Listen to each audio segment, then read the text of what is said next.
Assalamualaikum warahmatullahi wabarakatuh.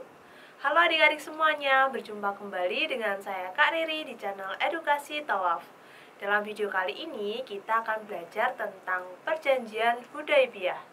Nah, apa ya Perjanjian Hudaibiyah itu? Untuk mengetahuinya, simak terus hingga akhir ya.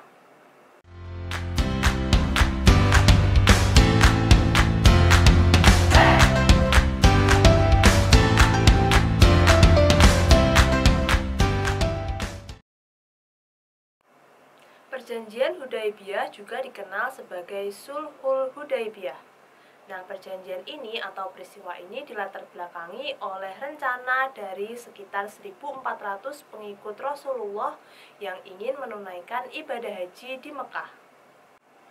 Akan tetapi kaum musyrikin tidak rela apabila umat muslim Madinah memasuki kota Mekah, sehingga mereka berupaya untuk menghalangi pintu masuk menuju kota Mekah dengan kekuatan militer yang cukup besar. Karena Rasulullah tidak ingin terjadi peperangan, maka diambillah jalur perundingan atau kesepakatan. Hasil perundingan antara kaum musyrikin Mekah dengan umat muslim Madinah pada tahun 628 Masehi atau tahun ke-6 Hijriah, lahirlah sebuah perjanjian yang disebut dengan Perjanjian Hudaibiyah. Inti dari isi perjanjian Hudaibiyah antara lain yaitu sebagai berikut.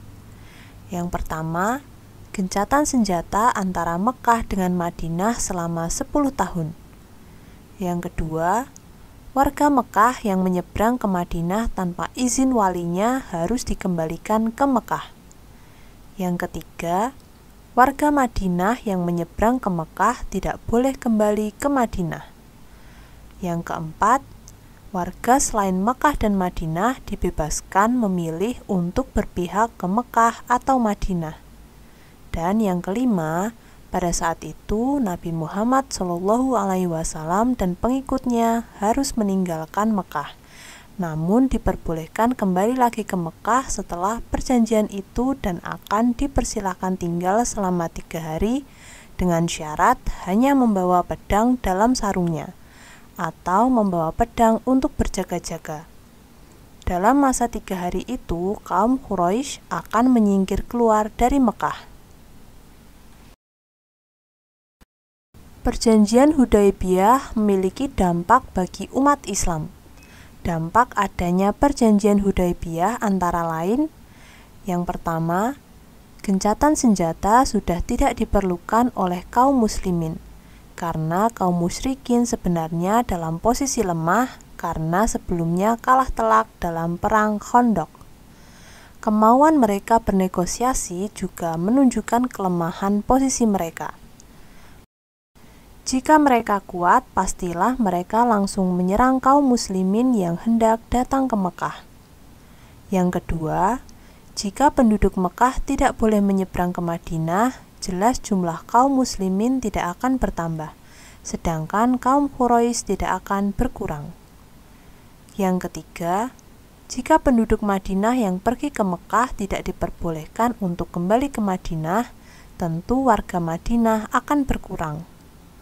Dan yang keempat, kaum muslimin yang sudah menempuh perjalanan jauh ke Mekah, namun kini harus pulang tanpa bisa menunaikan ibadah haji.